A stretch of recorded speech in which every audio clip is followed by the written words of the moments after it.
To set up the deterrence lights with schedule on the Smart Guardian app, I'm first going to show you what it looks like without the deterrence lights set. I'm going to place a piece of paper in front of the camera.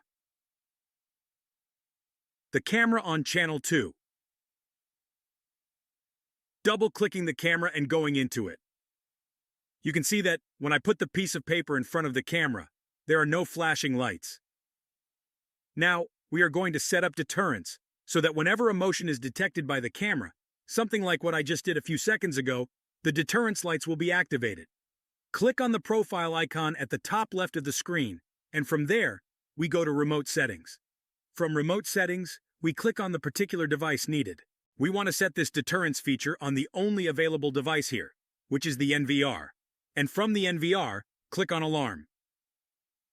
From here, we'll go all the way down to Deterrence. Now, I want to set it on channel 2.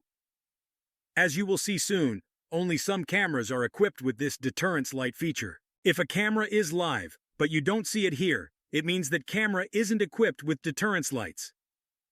I'll leave it on channel 2. Turn on the warning lights, leave the duration set as 10 seconds, and click the warning light schedule. You need to make sure that the schedule is set for the time when you want the detection to occur. Also, do not forget to toggle on the motion switch, which is at the top of the screen. The schedule here is used to set the time when you want this feature to be active.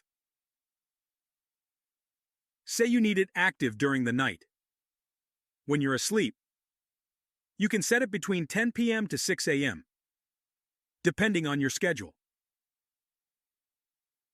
Once we're done doing that, at the top right corner of the screen, the second icon, click on Save. Then go back to the previous menu, and also click on Save. With the deterrence feature set, we go back to the main view, where we have this camera. Now if I take the piece of paper I used earlier on, and put it in front of the camera, you will see that we have the deterrence lights activated. The intermittent blinking red and blue lights. This is how to set up deterrence lights with schedule on the Smart Guardian application.